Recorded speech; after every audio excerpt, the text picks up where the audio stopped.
On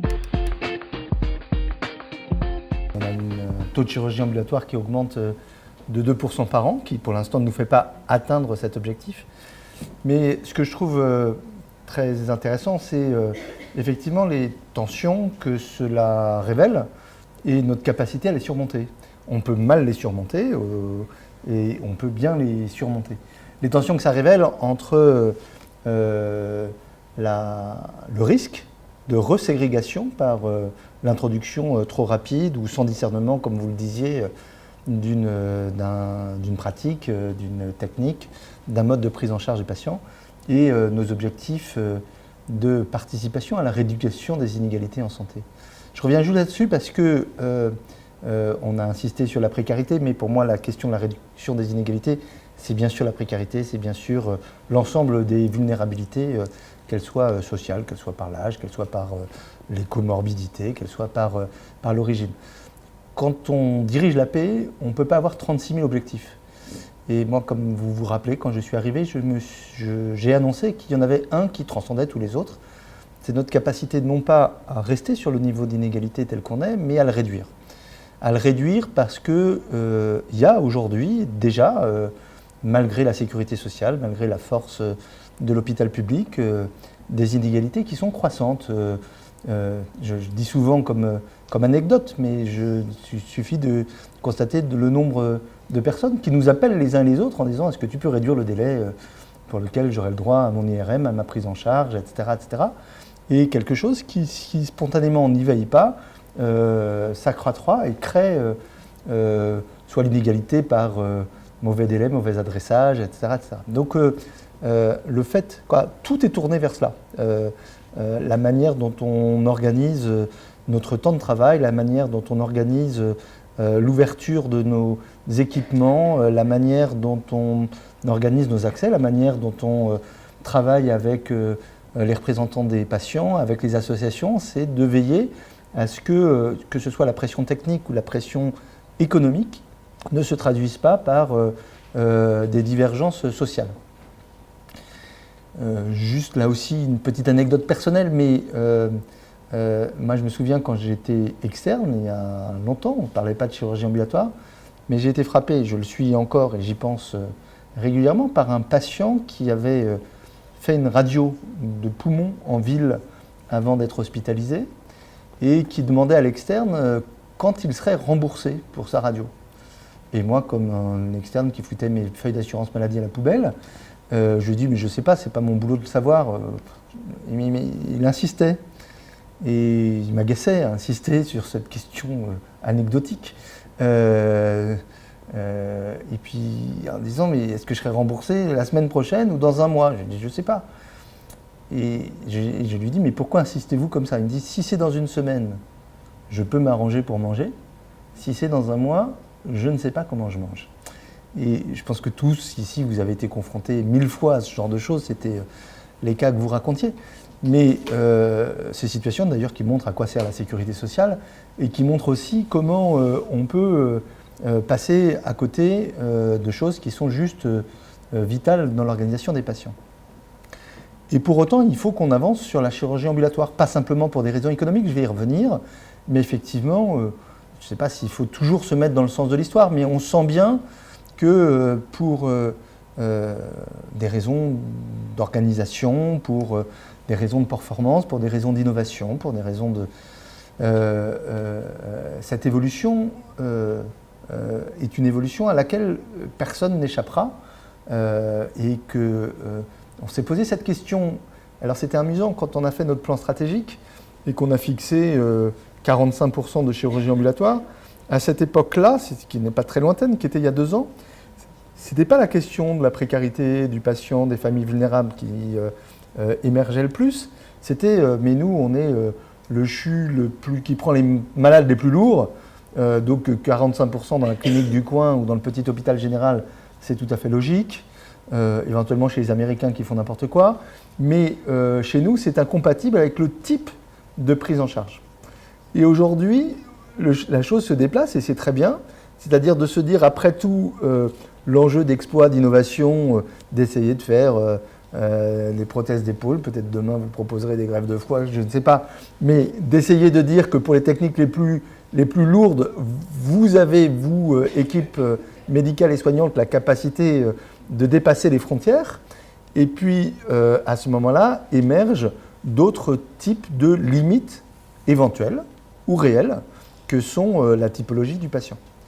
Et ce qui est passionnant dans ce qu'on voit, dans ce qu'on entend, dans ce qu'on vit, c'est qu'en réalité, dans un système dans lequel depuis longtemps on serine que le patient doit être au cœur du système, en réalité, dans la chirurgie ambulatoire, il nous force, toutes vos interventions nous le montrent, beaucoup plus que dans la médecine conventionnelle, à faire du patient non pas le cœur, mais l'acteur.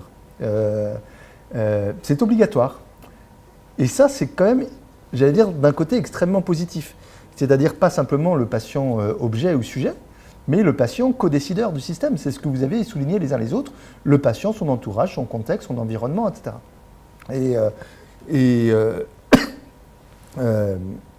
Ce dont je suis sûr, par ailleurs, c'est que cette tension va durer, cette tension va être forte, mais je sais dans quel sens ira la réponse à cette tension.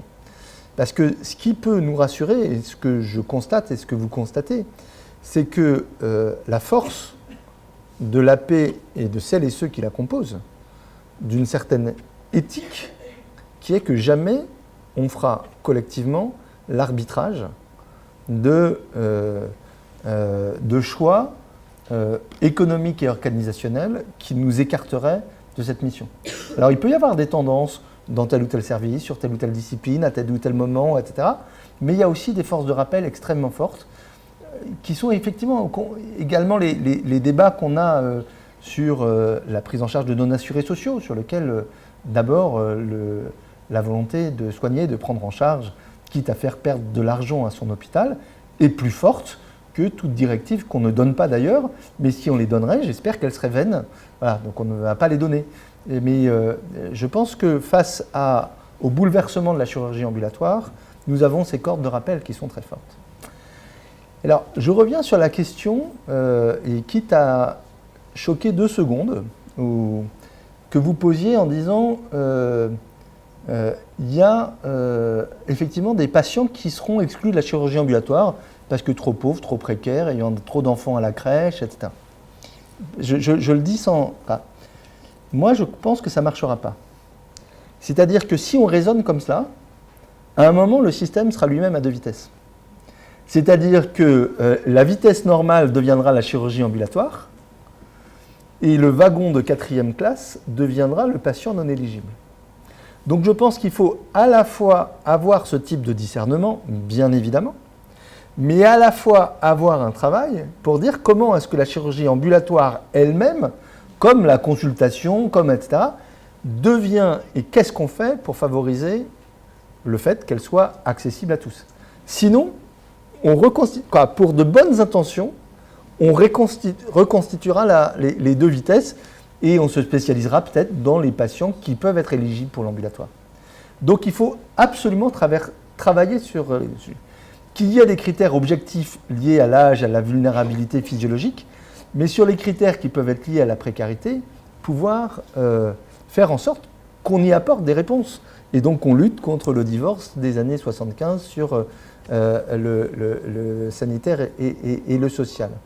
Et ça appelle aussi des inventions dans notre manière de travailler, d'interagir, d'avoir une vision holistique de la prise en charge des patients. Et je pense qu'elle est effectivement en partie réalisée et en grande partie devant nous et à construire.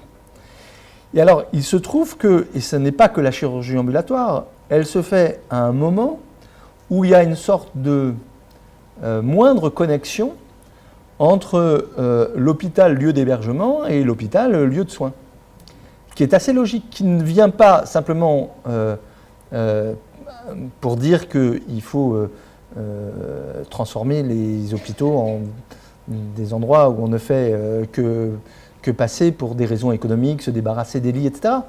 Mais simplement parce qu'il est assez logique que ça ne soit pas le tout ou rien, c'est-à-dire soit un séjour hospitalier pour des patients qui resteraient hospitalisés des nuits et des nuits juste parce qu'ils n'ont pas d'autre endroit à aller, entre cela et pas d'autre endroit à aller.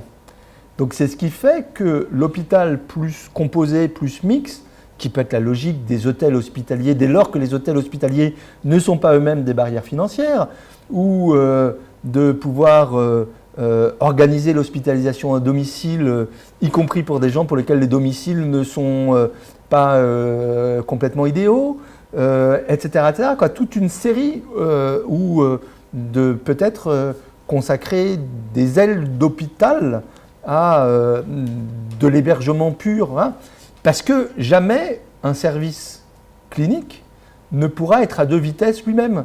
Un service clinique, c'est la responsabilité de l'hôpital sur un patient, et donc il faut que l'infirmière passe 6 fois, etc. Toute une série de choses sur lesquelles on ne peut pas le faire à deux vitesses. Donc cette notion de domestiquer ou d'organiser cette éventuelle déconnexion entre la partie hébergement et la partie soins est quelque chose dont nous avons la responsabilité, avec d'autres acteurs, mais dont nous avons la responsabilité, et nous avons la responsabilité de la penser.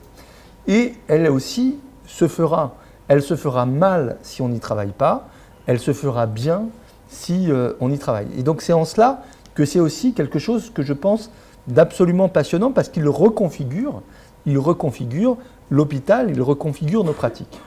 Un mot sur les questions économiques.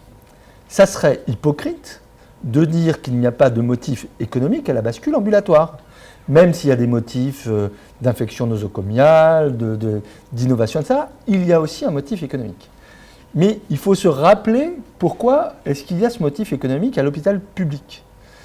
Il n'est pas là pour se dire qu'on va diminuer les dépenses de santé, qu'on va diminuer notre rôle, mais les courbes qui étaient montrées notamment par M. Le Guen et d'autres, c'est simplement de dire que si on veut faire face à une demande qui va continuer à être croissante, face au vieillissement notamment, face à la capacité de répondre à des maladies auxquelles on ne savait pas répondre, etc., si on veut répondre à cela, il faut qu'il y ait des économies dans un certain nombre de nos pratiques pour pouvoir consacrer l'énergie, les besoins, les personnels, les médicaments, les locaux, les plateaux techniques qu'il faut à une continuité de prise en charge d'une population qui change au cours des prochaines années à une vitesse qui est constante, mais impressionnante.